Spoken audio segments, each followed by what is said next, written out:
¿Cómo les va? Muy buenas tardes. Qué gusto que inicien con nosotros una nueva semana aquí en la UNAM Responde para seguir acercándonos a todos esos temas que nos tocan sí como universitarios, pero también como sociedad.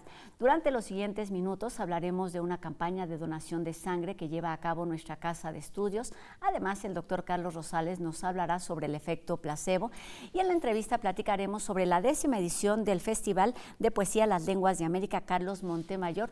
Mucho que decir y que aprender sobre este tema. Acompáñanos durante los próximos minutos. Comenzamos.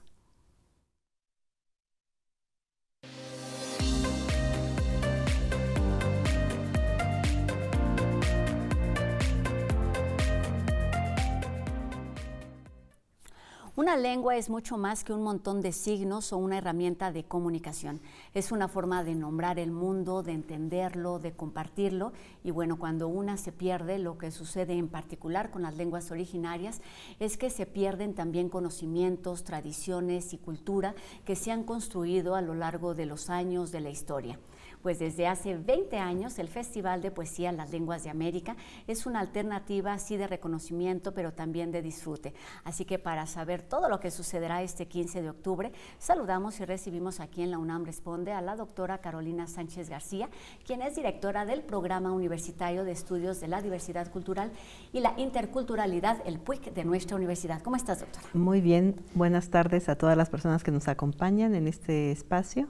Es un gusto estar con ustedes y que nos hayan abierto este espacio para difundir también el Festival de las Lenguas de América. Con muchísimo gusto y vamos a regresar a ese tema, pero antes saludamos también al licenciado en Creación Literaria, Juventino Gutiérrez, quien es poeta y participará en esta edición del festival. Bienvenido, Juventino. Gracias por el espacio y pues bueno, pues a escuchar poesía.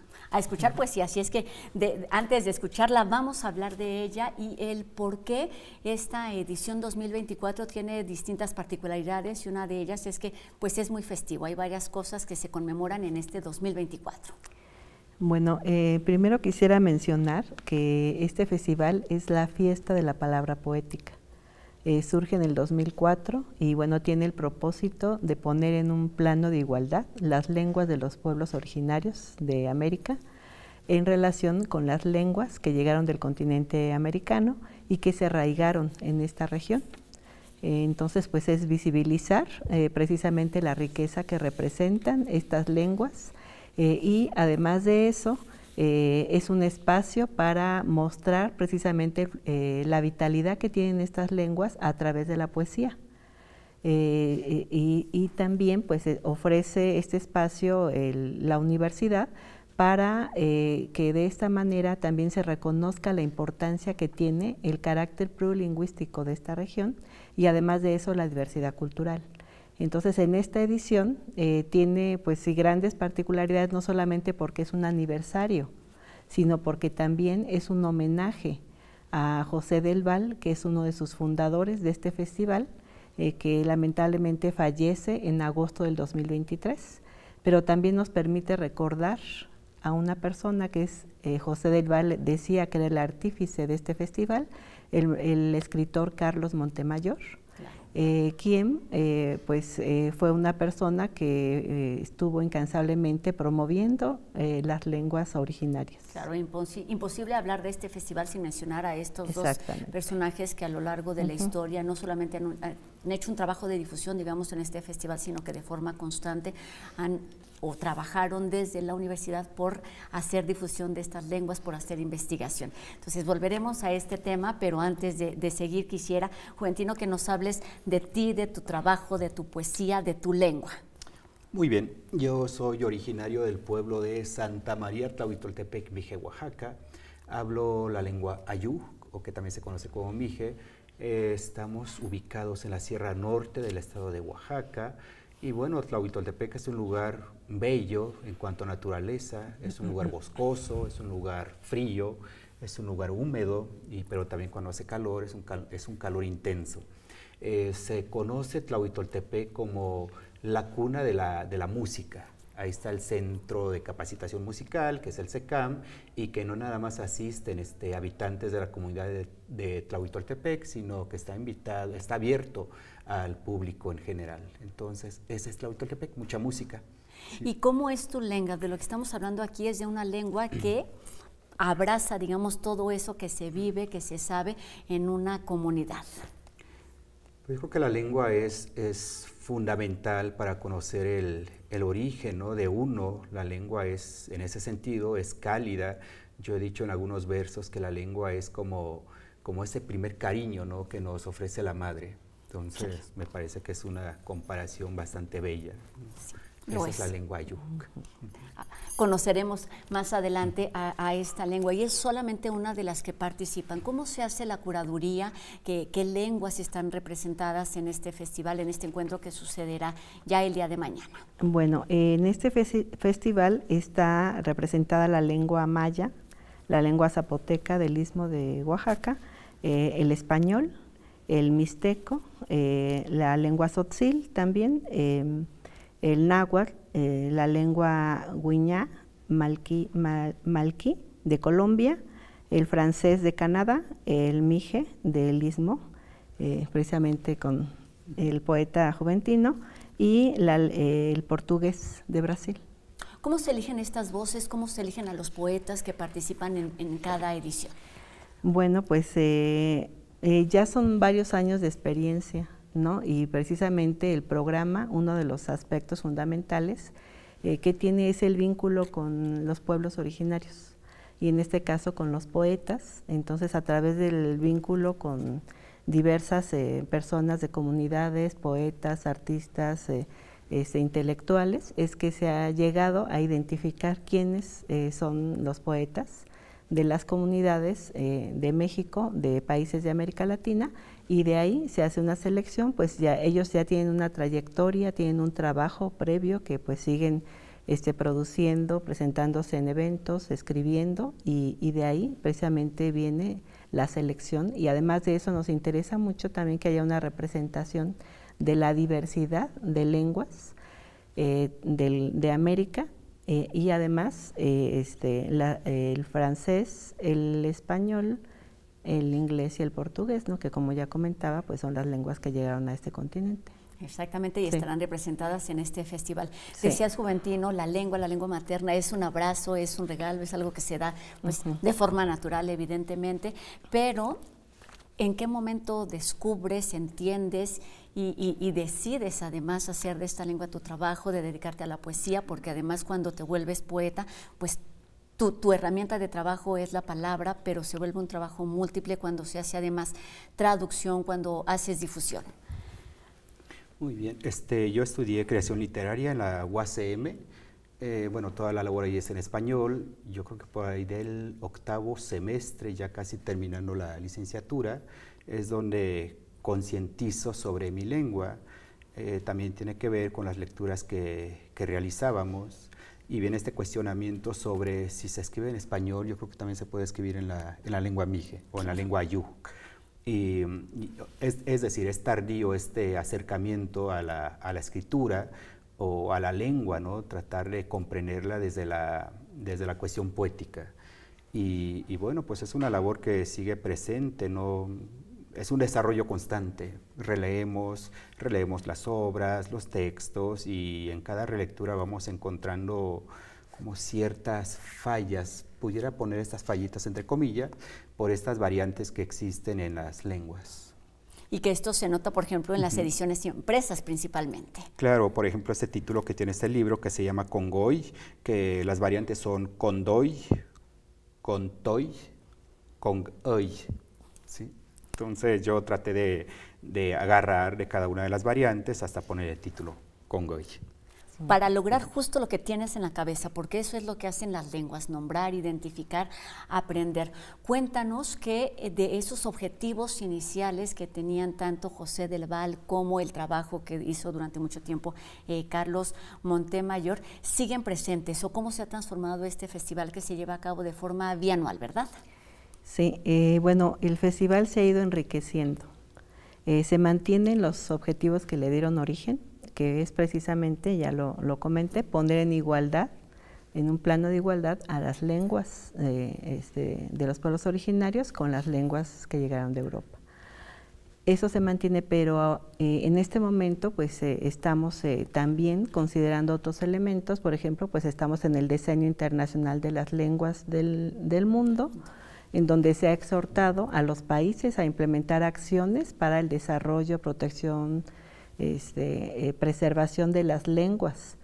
Entonces, bueno, pues también en el marco de esto, de este decenio, pues se realiza este festival, y además de eso el tema del agua, precisamente por el objetivo 6 de desarrollo sostenible, en donde pues también se está mencionando pues la necesidad de que todos podamos disponer del agua, del saneamiento, y pues se suma también como otro aspecto fundamental, pero esto también es muy importante en relación con las lenguas, porque precisamente en este momento se está reconociendo los conocimientos que tienen los pueblos originarios, y esto pues tiene que ver también con la lengua, ¿no? Ya lo comentabas al principio, ¿no? Es una forma de entender el mundo, de nombrar, ¿no?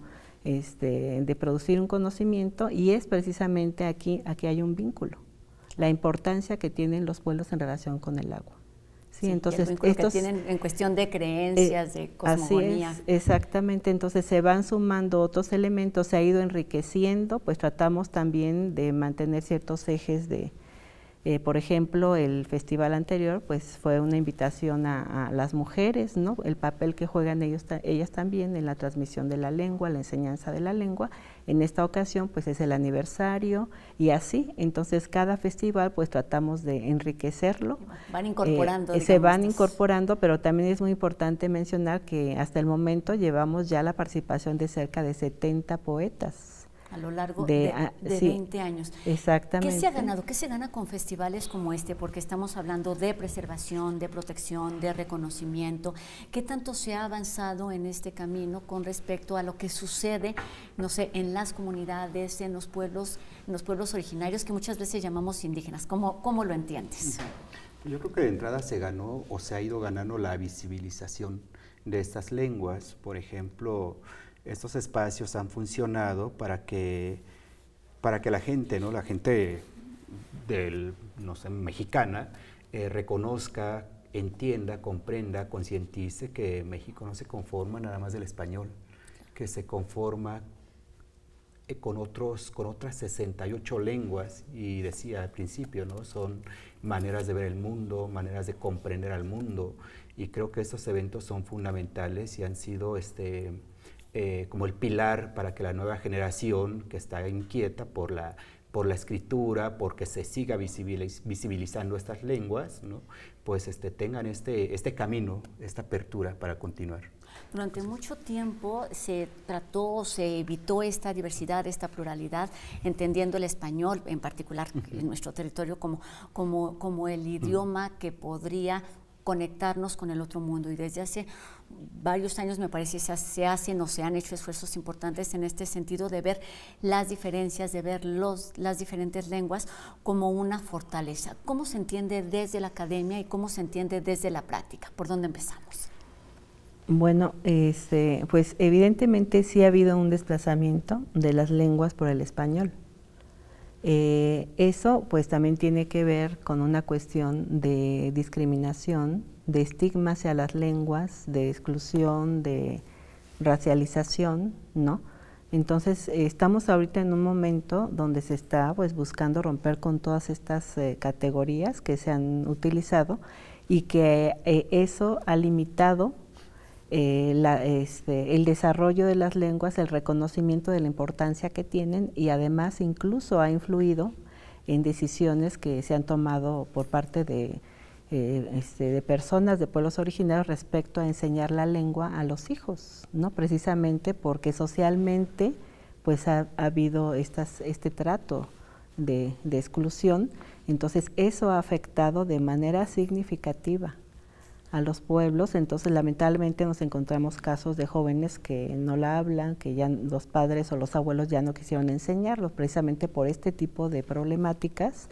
Entonces pues sí, socialmente necesitamos trabajar para romper con estos esquemas, estas categorías de clasificación que han afectado el desarrollo de las lenguas, y que bueno, pues es muy importante que también los propios pueblos vean la riqueza que representa su lengua y la diversidad lingüística, ¿no? Entonces, lejos de ser como se ha de alguna manera interiorizado en las personas por el estigma o la discriminación, una desventaja es una riqueza, es una fortaleza la lengua. Hablar Hay que dejar de pensar estas lenguas originarias como una limitante. Sí. ¿Cómo se vive, Juventino? ¿Cómo lo has vivido tú desde tu experiencia?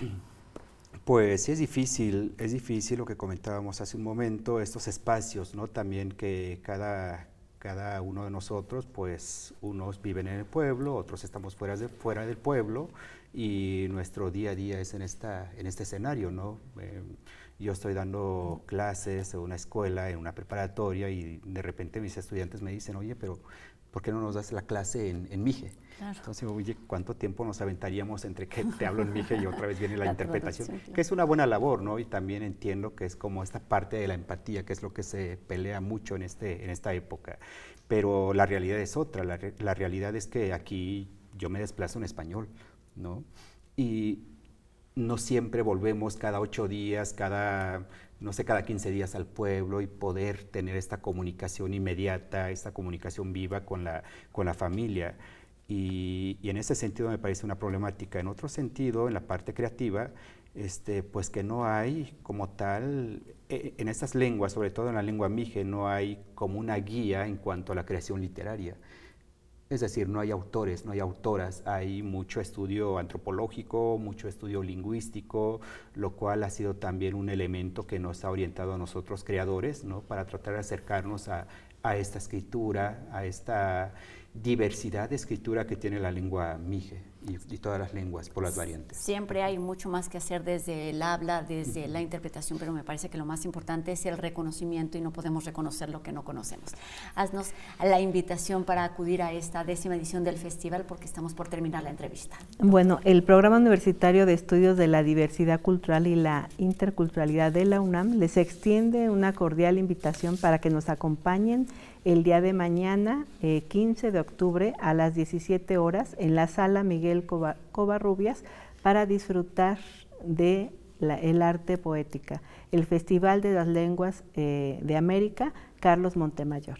Claro, y además de la participación de diferentes poetas en diferentes lenguas, se dará por primera vez la participación de la banda de músicos de becarios y becarias del PUIC de nuestra universidad, así es que la invitación está hecha, la entrada es gratuita, solamente es importante llegar con anticipación porque el cupo es limitado. Es limitado, exactamente. Pues la invitación está hecha al festival, pero me parece que no hay mejor manera de terminar este programa y de hacer la invitación completa que escuchando precisamente poesía, porque además de hablante, eres poeta. ¿Qué vamos a escuchar? Muy bien. Voy a compartirles un texto muy breve de este libro que se llama Congoy, o como lo comentaba, con varias versiones, Condoy, Congoy. Y primero le damos la lectura en la lengua mije y después su traducción. Hadonos ngopstaug. Niktaunam yots ishau kapun hertz. Yaut herns au ayu. Medik tanagu kidup. Manifiesto del poeta. Quiero dejar en los ojos de este pueblo estas armazónicas palabras que como un balaustre sujeta los sonidos de la lengua mije. Gracias.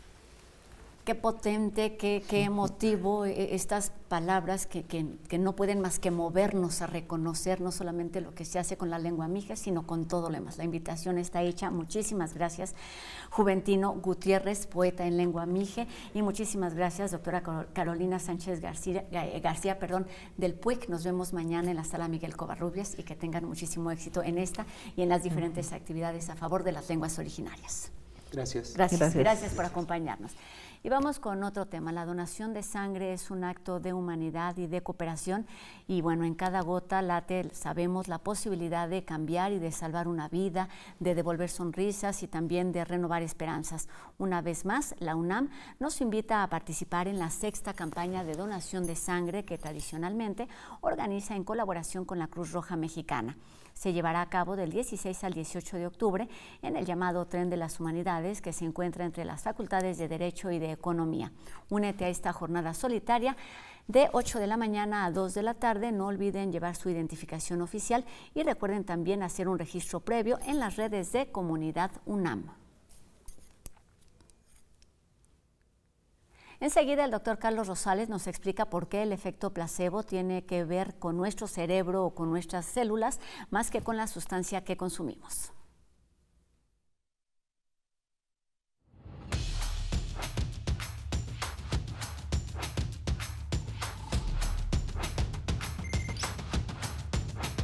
Gracias, Rosa. Muy buenas tardes. Ahora nos han preguntado, ¿qué es el efecto placebo y cómo funciona? Es una pregunta muy interesante. El efecto placebo se da cuando una persona toma una pastilla que no tiene compuesto activo, pero cree que lo lleva y muestra mejorías. El ejemplo más común es cuando una persona toma una pastilla que lleva solo azúcar, por ejemplo, pero cree que lleva un analgésico y su dolor desaparece. El efecto placebo no se da en todas las personas y realmente no sabemos cómo funciona. Pero un estudio reciente nos da pistas. Lo que hicieron los investigadores fue entrenar ratones para simular el efecto placebo. Los animales estaban en un cuarto a una temperatura incómoda y podían pasar a otro cuarto donde la temperatura era agradable, sintiendo alivio. Posteriormente se repite el experimento donde los dos cuartos tienen la misma temperatura incómoda, pero el ratón, al pasar al cuarto que él cree está más cómodo, siente alivio. Esto es similar al efecto placebo. Al estudiar al mismo tiempo la actividad cerebral en estos animalitos, se encontró que células, neuronas, en el tallo cerebral, particularmente en el núcleo pontino, que son células que unen el cerebro con el cerebelo, se encontraban muy activas. Esto quiere decir que las células de esa región pueden estar involucradas en el efecto placebo. En particular vieron también que algunas células Purkinje en el cerebelo se activaban. Esto nos da la pista que debemos investigar en los humanos en esa parte del cerebro para ver si ahí es donde se activa el efecto placebo. Veremos en estudios futuros si esto se confirma y de esa manera poder entender cómo funciona este interesante efecto. Gracias. Hasta luego.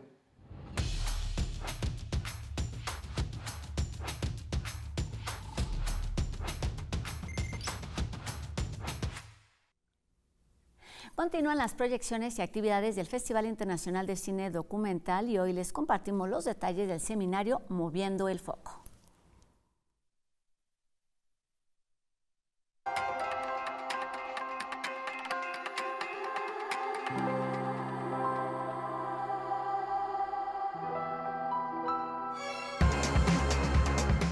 Hola de nuevo, estamos aquí en la UNAM Responde, recuerden en estas cápsulas que son colaboración TV UNAM, DocsMX. Ahora queremos invitarles al seminario de Fredrik Gertten, que es un cineasta documentalista sueco, que estará impartiendo este seminario a lo largo de 3 días en el que ustedes pueden inscribirse, reflexionar acerca del documental, ver cine documental y aprender muchísimo. También tendremos una retrospectiva en el Centro Cultural Universitario de su obra.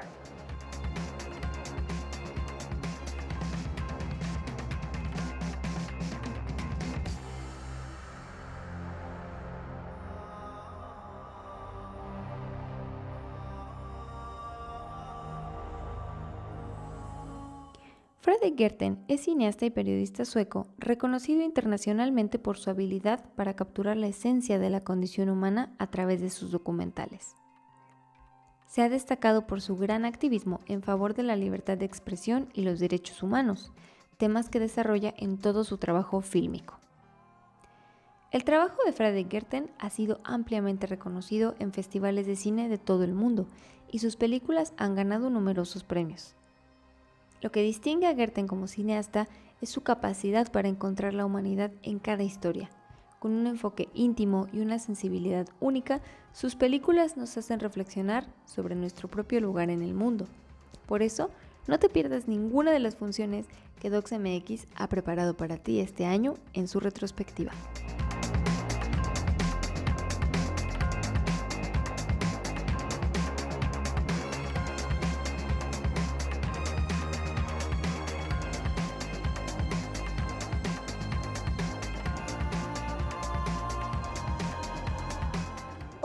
inscribirse a través de un formulario en línea que estará publicado en nuestras redes sociales. Y recuerden también asistir a estas funciones de Fredrik Kerten y a todo lo que tenemos en la programación. No se lo pierdan. No olviden visitar nuestras redes sociales @docsmx en TikTok, Instagram, Facebook y X. docsmx.org, nuestra página en línea, y Docs en línea para todo nuestro catálogo documental.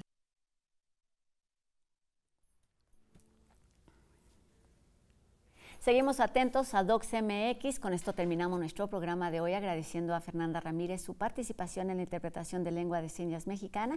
Y a todos ustedes les recordamos que podemos seguir la conversación a través de nuestras redes sociales. Están apareciendo en este momento en sus pantallas para que nos hagan llegar sus dudas y sus comentarios. Gracias, como siempre, a todo el equipo que hace posible esta transmisión día con día, y nos vemos aquí mañana, 2:30 de la tarde en TV UNAM, y por supuesto también en este encuentro de las lenguas de América en la sala Miguel Covarrubias. Adiós.